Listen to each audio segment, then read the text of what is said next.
Good evening. I'd like to call this meeting to order for the city of San Juan at 6 o'clock p.m. Maybe, there's no invocation, okay. Is there any public comments at this time? No public comments? Go ahead, Mr. Arjona. Before we continue, I'd just like to put this on the record. Were the other two commissioners notified in reference to the meeting today? Yes, sir. They were? Yes, they were. They were? How were they notified, ma'am? I saw them on Friday to deliver the agenda, and Okay. I also spoke to him over the phone. Thank you, ma'am. I appreciate that. Go ahead, Mr. Arjona. Yes, Mayor Commissioners, good evening, staff. They're with us virtually. I'd like to start off with the number one, which is presentations. Tonight we have a presentation on proclamation to declare the city of San Juan, Texas as an area of local disaster. Texas as an area of local state of disaster because of the Hurricane Hannah. Mayor, I believe you have, everybody has the proclamation within the packet. And it's just so that we can, qualify for that FEMA funding reimbursement, and that we need to declare as a state of disaster with the city of San Juan.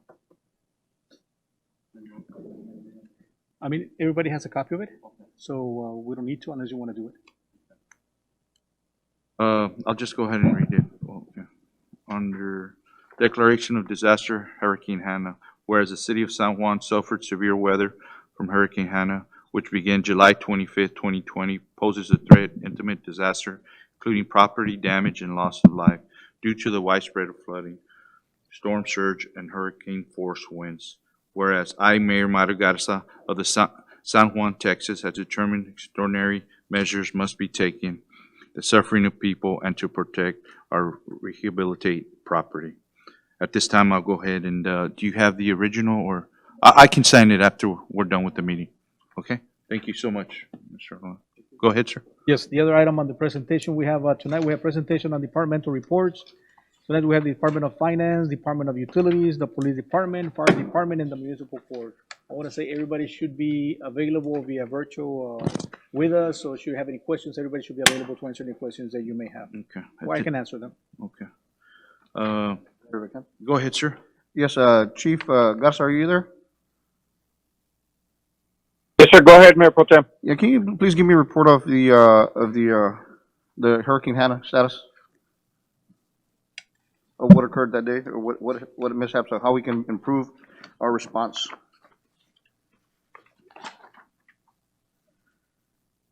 What was the question, Mayor Pro Tem? Sorry, I couldn't make that. Just a brief rundown of your current on the Hannah hurricane. Oh, yes, sir. Real quick, we did this.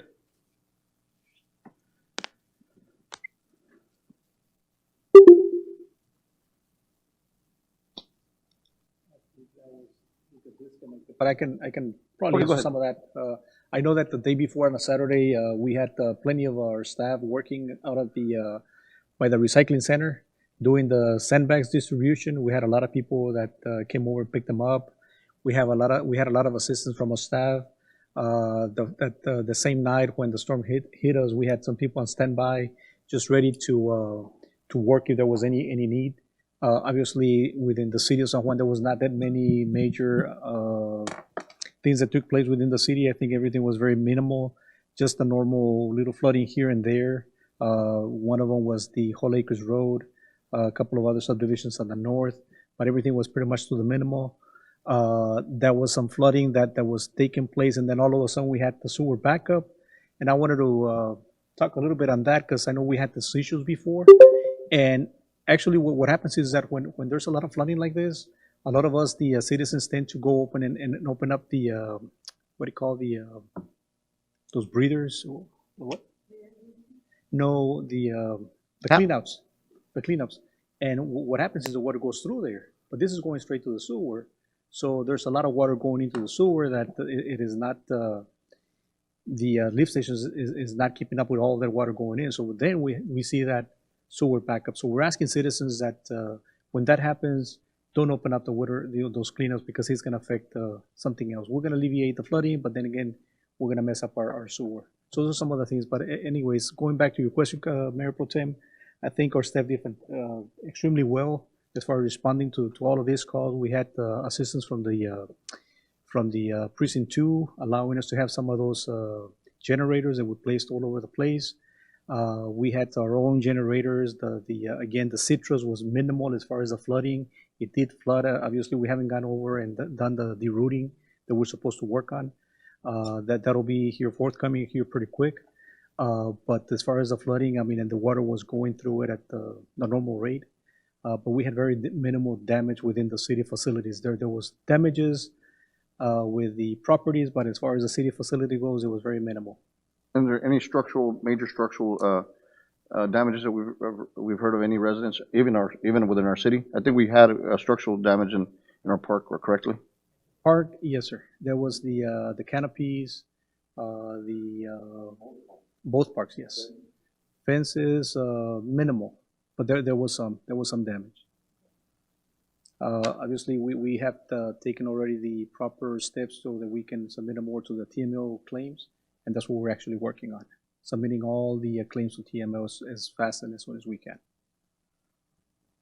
Is there maybe a possible way, maybe if we can have a direct line we can have somebody, because when I drove into town last night, I got left a message, and it was in reference to some elderly or some people that had medical issues and then have oxygens or so forth, and they were getting some flooding in on Sergeant Trevino. I'm pretty sure maybe you got the call, but they were trying to get a response, but for whatever reason they stated that they didn't get a hold of anyone. Or maybe they just called me. I'm not sure. I tried to call today to see exactly what transpired, but if we can get somebody that has a direct line during this time, so we can answer those and have this person or secretary or dispatch to relay those messages as is occurring, especially if it's a life-threatening situation where there's people in oxygen right now with this pandemic and other issues. I'm pretty sure we do have them, but in case we don't, if we can somehow put a PSA and putting that phone number out and kind of giving them any natural disaster, hurricane, or anything, call this number. And like that, we'll have a person dedicated just for emergency response. Although I know that during a major hurricane or anything, we got to act upon the way it is at that point in time. Then again, we have to also look at our first responders if it's safety for them to get there. Of course, they'll get there because most of those individuals are built that way to get there regardless of weather or hazardous issues.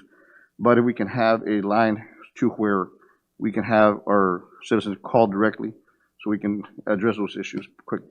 I know that the EOC was activated, so the direct line was on it. Right. And we had so many different calls coming in from those lines. Okay. But yes, most definitely we can do a PSA, put it on the webpage, if it was not done that way. Right. Because they might be calling City Hall, Right. And I'm pretty sure the police department is getting bombarded with a bunch of other calls. Right. But just something to look at. I think the chief is already back online if he wants to add anything to it, chief. Okay. Good. Thank you. I guess just to kind of follow up in reference to the fire department as well, Mr. Arjona. I don't know if Chief's online, but I'll just go ahead and address this matter to you, sir. My question for you is, as far as we know that there was some damage done to some of our residents, from anywhere from house structures to fences and what have you, carports. And the question I have is in reference to FEMA. Have we reached out to FEMA, or what is the plan to see how we can get them involved so that way we can help the citizens in reference to this disaster that we just had recently? I know that one of the things, Mayor, Commissioners, is that any type of damage that takes place, like in private property, we're usually staying away from that. However, we're taking a case-by-case basis, depending elderly people that really don't have the resources to do that. It'll be my call. As a matter of fact, I spoke to Chief and maybe reach out to FEMA to see whether we could do that. Obviously, that the last thing we want is be liable for something that might take place. But if we can have one of those whole harmless agreements to be signed off before we actually go in there, then on a case-by-case basis, we can look into that so that we can go over and maybe help them as much as we can. Whether we're going to be reimbursed or not, at this point or at that point was not really what we're thinking on, but the safety of the citizens, obviously, yes. I understand that there were some trees that were, because of the wind and all that, there were some trees that that were down, and some of them were actually on top of homes. So the question was, do we go in there? Do we don't go in there? Well, it all depends on, like I said again, it's on a call by call basis, or case by case basis rather. And so we're taking it, we're taking that approach. So yes, there was a couple of instances where we actually went into the homes to provide some assistance because of the fact that maybe it was an elderly couple. They didn't have the resources, so we went very minimal, and we took that approach. Right. I mean, we were just thinking about the safety of the citizens of the city. Also, Mayor, I can add, I also got calls from some citizens and left me messages because obviously I was out of service at that time. But they want to congratulate every single employee that were out there with the sandbag distribution, chief, the emergency management. They did a phenomenal job. I was there for a couple of minutes, before I departed. But it was a great, it was a good way of the way they did it. The operational was phenomenal. I still have the messages, and I'll show them to you, Mr. Arjona. And first things first, I want to thank every single employee that was out there. They did it real smoothly, fluidly. Everything was getting done correctly, and I think the way it was done was great. So, Mr. Mayor Pro Tem, it was a total team effort. I understand that there were some complaints that it was only one facility that was open, but we're not expecting this many people to come out. And also the other thing was that when we were open, the precinct 2, they were hoping that it was going to be open at the same time they were closed, and they opened till later. But for sure, the next time that we do something like this, we've always done this before, but it was also that they were working on the park, so we didn't have the park ready available for send distribution. But at the next time, hopefully, God forbids that anything close to this, we'll have both facilities open and available. Follow up on that, and I just wanted to reiterate that. I mean, most of the calls that we've gotten, and of course, we all receive these calls. We get them to you or to Mr. Garza, to Chief, and it's just a phenomenal job that the whole staff has done. Every director and every department, total team effort. You cannot underestimate it, something like this, especially when it came so quick, so much rain in such a small amount of time. And so things like that you have to offset. But as far as employees go, I don't think there's been one time that we've had an issue. I think the employees and the whole morale in general are on the up and up, and it was just total team effort. You saw everybody out there, jointly helping out, and it makes a difference. It does. A lot of these residents that would call, even at sometimes you have to go out of your way as a city or as your staff, and that call depending on maybe one of the department members or the directors or yourself and stuff like that. And we've been doing that. And it just goes to show you that the amount of effort that someone's putting into it. So I just want to congratulate every one of you all and all the departments. Thank you. Yeah. And even though there was a long line, the line was going in pretty fast because, again, we have plenty of people to distribute those sandbags. It was very fluid. Yes. I experienced the line, and it was to me it was very fluid. Right. Just before we leave this subject here, Mr. Arjona, I'd just like for us to really keep the citizens informed in reference to FEMA, and as far as application services and all that, just make sure we can put that through, social media and stuff like that, or we can give them a phone number where they can reach out. As a matter of fact, Mayor, I know that we spoke on Friday and I never got back with you, but it was on the Facebook. We placed it on the website. It's on the website. As soon as you open it up, it's there. So if any citizen or anybody likes to reach out to FEMA, the information is there, the link is there, the phone number is there. So everything is ready available as of Saturday, as a matter of fact. Oh, okay, yeah. Let's start thinking also, Mayor, something like a mailer, every 6 months, and give out that type of information, whether it be brush pickup, FEMA stuff, or pandemic, or kind of updates of what the city can provide. Because a lot of elderly don't have the social media status. Yeah, no, I totally agree. That's something to look at. So, yeah. All right. And any other questions for the directors? If not, we'll go ahead and move on. The next item under discussion and possible action, we have considered an amendment to the cooperation agreement of the Hidalgo County Urban County Program for fiscal years 2021, 2023. Within your packet, pretty much this is just an amendment as to what it reads, and let me just read what they're asking, and it's within your packet. By executing this agreement, the city understands that it may not apply for grants under the small cities or state CDBG programs from appropriations for the same fiscal year during the period in which it is participating in the county's CDBG program. In other words, what they're saying is, the county is taking care of us, and what they don't want us to do is double dip on the grant opportunities. We're not a small city, so they're saying, hey, we're gonna do the grant opportunities from the CDBG standpoint, so it is their responsibility. So that's just put it in writing as an amendment to it. So that's Nothing pretty else. much standard. Yes, We've sir. been doing that for a We've been long- doing that for a long time, so the streets, like in the streets, they're the ones that actually go out for the grants, not the city. Yeah, but we dictate and see Oh, what yes. streets, What right? streets or what projects you wanna Okay. no venture problem. into. Any questions for Mr. Arjona? Not, is there a motion to approve?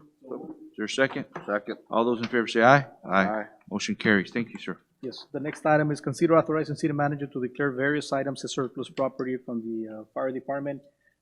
Chief, are you still on the line? If not, what it is they're declaring some gear, old gear that is not usable for the fire department, declare as surplus, and also a letter truck, if I'm not mistaken, Chief, are you there? That it hasn't been used for years, so it's just in there on the, by the drop-off side, and they just want to declare it as salvage. So or where, surplus. where do they take it, Mr. Arjona? The truck, we haven't Or- taken it anywhere, we can sell it, we can donate it, like in a form of a sister city, we can donate it to somebody else. You know what, and I think that'd be something, I know this is probably the first time I've ever brought this up. Mhm. I know we've done this in the past, but I think that we need to maybe ask around, and call and see who's in a need of, any gear, because obviously we have small municipalities. Well, actually, Mayor, it is not usable through the guidelines of, on this side, Okay, but we can always donate them to the other side, to Mexico, if we establish this sister okay, city. but let's reach out and see who we can Okay. contact over there Sure. and maybe help, We'll do. our, I know Mission has a good rapport with the sister cities across the border. yeah. That's something that we can reach out with. Maybe with, reach Dr. out with the Cañas. council and. Yeah, I or mean, maybe definitely. you. We can reach out to handle- different, Okay. different cities or the council like I was saying. Yeah, and okay, We'll form that. yeah, go forward. Okay. Thank you, sir.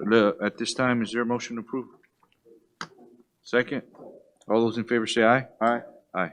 Motion carries. Thank you, sir. The next item is ratification of an emergency vehicle purchase from Bogus Ford in the McAllen, Texas, due to the COVID-19 in the amount of $286,385.75. Mayor Commissioner, this is an item that we felt it was an emergency only because of the COVID. As you know, we got some vehicles that, as to what the order stipulates, is that we cannot go in at 4 per vehicle. We don't have any vehicles that they're buses or anything like that, so we had to, with the COVID's money that we have at this point, the opportunities is that we are, the urgency was that we need to get additional vehicles so that we can have at least 2 per vehicle and alleviate that, and this is only for COVID responses. So we have 4 pickups, cargo vans is so that our custodians can actually take the chemicals back and forth to the buildings where they need to be sanitized. And I think it's one of those things that because of the urgency and because of the COVID monies and the time that the county allowed us to spend those monies, it was one of those items that I wanted to ratify it. At the last meeting was to approve it, but because it was rescheduled, then we went ahead and did that. And in this item, again, because of the emergency, we did the ratification on it. How many cargo vans? 2 of those. 2? Yes. There's 4, so There's 4 6. trucks. 4 trucks and 1 for chief so that they can have another COVID responder. 1 for, There were 4, no. You said 1 for Chief Garza or Fire Department? 1 for fire Oh, department, okay, 1 for the streets department, and 4 for parks and recreation. yeah. Okay, good. Yes. Very much needed, Yes, sir. Very much very needed. much needed, and that's the point we needed. Right. And again, Finally we'll got stress it that it's COVID related. Well, finally, okay, yeah. And so when, has the insurance cleared on the new vehicles? No, as a matter of fact, that's what they were working on today. Okay, We just got them on Friday, late Friday, as of right before 5. So our staff has been working back and forth with insurances and make sure that we get the clear titles. Obviously, they're clear titles, but they're just working on the paperwork. That's done then. As soon as they're done, we need to put the logos on and issue them to the departments. by next week you'll have them I on the want to road? say, if not by the next couple of days. Okay, good. Okay, We're trying to move as soon as possible with that. with that being said, is there a motion to approve? So move, Mayor. Second? I'll go, okay. All those in favor say aye. Aye. Motion carries. Thank you. The next item on the contractuals, consideration and action on an interlocal agreement for the 2020-2021 fiscal year with the Hidalgo County Urban County Program. So this is the yearly contract that we have with the Urban County. Nothing new, stays Remain the the same. same? I'm sorry? The amount remain the same, or? Well, actually, this is just Oh, so this that is we can go, contract, yes, okay, yes, the gotcha. contract. DDBG funds that we. Yes, sir. Yeah, does it have them, if you're, okay. Urban County, yeah. Yes. That being said, is there a motion to approve? So moved. Is there a second? Second. All those in favor say aye. Aye. Motion carries, sir. Under consent agenda, we have items A, B, C, and D. Should you have any questions on any of those, we can always pull them out if you'd like to go further into them. At this time, is there any, I'm sorry to cut you off. No. At this time, is there anything we need to modify or amend in reference to consent agenda? Modify or amend? If not, is there a motion to approve? Is there a second? Second. All those in favor say aye. Aye. Motion carries. Go ahead, sir. The next item on the executive session, the San Juan City Commission will convene an executive session in accordance with the Texas Open Meetings Act, Burdens, Texas statutes, and codes annotated Government Code Chapter 551, consultation with attorney. We have pursuant to Section 551.074, personal matters, discuss the appointment, employment evaluation, reassignment duty, discipline, or dismissal of a public officer or employee, Juan Gonzalez, Chief of Police. With that being said, is there a motion to enter an executive session? So move. So move. I'll go ahead and second that. All those in favor say aye. Aye. We'll be in executive session at 6:21 PM. We're back from executive session at 6:31 PM. Is there a motion to reconvene? Is there a second? All those in favor say aye. Under executive session A.